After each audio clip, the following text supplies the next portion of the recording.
దొన్నిపాడు మండలం అర్జునాపురంలో ఒక సంఘటన జరిగింది. ఒక మహిళ పైన కొంతమంది వ్యక్తులు వెళ్ళి ఆమెని బలవంతంగా కారులో ఎక్కించుకోవాలని తీసుకుపోవాలని ఒక ప్రయత్నం జరిగిందని చెప్పి పేపర్లలో మీడియాలో చాలా పెద్ద వార్తలు చూడడం జరిగింది.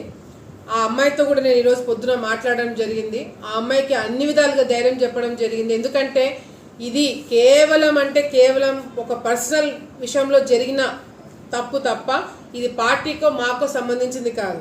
కానీ ఎవరు రాయాల్సిన రాతలు వాళ్ళు రాసినారు. కానీ దీంట్లో వాస్తవాలు ఎటువంటి పరిస్థితులలో కూడా ఎవరైనా మా పేరు చెప్పి లేదా ఎవరైనా సరే తప్పు చేస్తే మాత్రం మా ప్రభుత్వం ఊరుకోదు.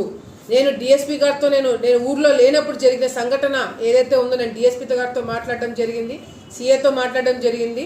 ఎవరైతే ఆ కేసులలో ఉన్నారో వాళ్ళందరినీ తీసుకుపోయి మీరు అరెస్ట్ చేసుకుంటారో ఏం చేసుకుంటారో చట్ట ప్రకారం మీరు ఏం చేయాలో చేసుకోమని చెప్పి కూడా ఫ్రీ హ్యాండ్ పోలీస్ డిపార్ట్మెంట్కి మేము ఇవ్వడం జరిగింది. మా దగ్గర పనిచేసిన వ్యక్తులు కూడా కొంతమంది దాంట్లో ఇన్వాల్వ్ అయినారంటే వాళ్ళని కూడా అరెస్ట్ చేయమని చెప్పి వాళ్ళకి మేము చెప్పడం జరిగింది. మేమే హాజరు పెడతామని చెప్పి కూడా నేను డిఎస్పీ గారికి చెప్పడం జరిగింది. ఆల్రెడీ 4 అరెస్ట్ చేశారు. ఇంకా 2-3 బయట ఉన్నారు. వాళ్ళకు కూడా ఈరోజు సాయంత్రం కల్లా రిమాండ్కి పంపిస్తామని చెప్పి కూడా నేను డిఎస్పీ గారితో మాట్లాడి క్లియర్ చేయడం జరిగిందని చెప్పి మరొకసారి తెలియజేసుకుంటూ, మీరు ఏదైనా ఇంకా సాక్షి అంటే దాన్ని పక్కన పెట్టండి. వాళ్ళు ఇంకా మమ్మల్ని ఎందుకంటే మొన్న సంవత్సరంలో చంద్రబాబు నాయుడు గారు, లోకేష్ అన్న గారు, పవన్ కళ్యాణ్, తర్వాత మా పేరు. సో మాకు ఇవ్వాల్సిన మర్యాద సాక్షి ఎట్లాగో ఇస్తుంది, పర్వాలేదు.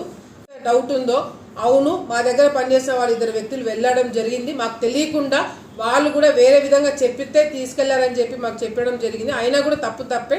వాళ్ళని కూడా మేము రిమాండ్కి పంపించమని చెప్పి కూడా డిఎస్పీ గారికి చెప్పామని చెప్పి కూడా నా సందర్భంగా మీకు క్లారిటీ ఇవ్వడం జరుగుతుంది.